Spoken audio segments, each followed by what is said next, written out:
馬太福音28章1至10節。過咗安息日，7日嘅頭一日，天就快光嘅時候，抹大拉嘅瑪利亞同另外嗰個瑪利亞嚟睇墳墓。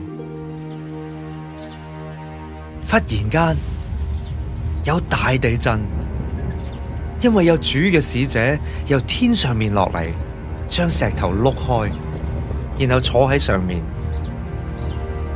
佢嘅相貌好似閃電咁嘅，啲衫白到好似雪一樣。看守嘅人因為佢嚇到全身都震晒，甚至好似死人一樣。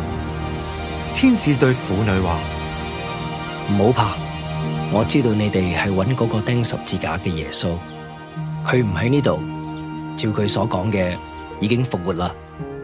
你哋嚟睇下安放主嘅地方，快啲去話俾佢門徒知，話佢從死裏復活啦，並且先你哋一步去咗加利利，喺嗰度你哋會見到佢。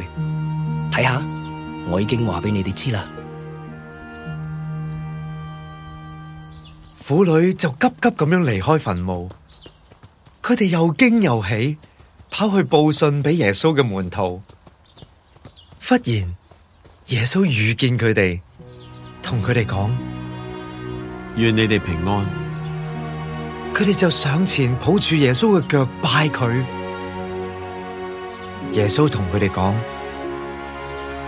唔使怕，你哋去話俾我嘅弟兄知，叫佢哋去加利利，喺嗰度一定會見到我。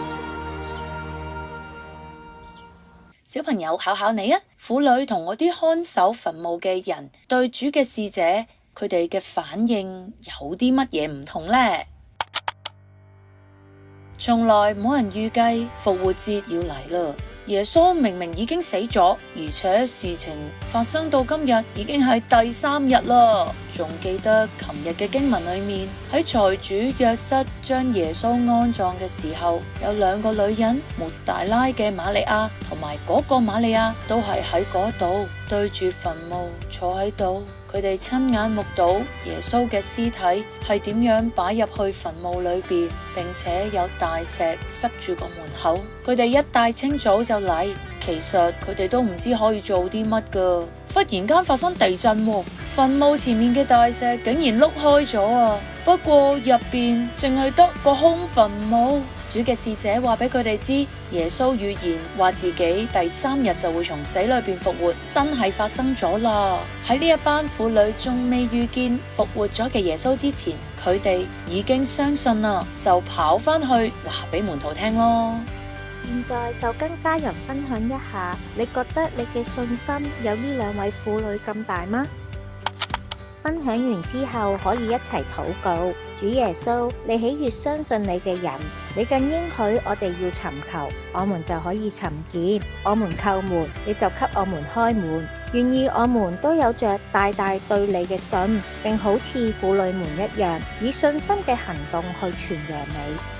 今個星期嘅信仰小練習係，今周我們會以禁戒活動作練習，學習忍耐同埋控制自己。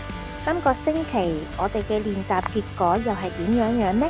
讓我哋真誠咁樣分享一下你今日遇到嘅困難同埋我哋嘅感受。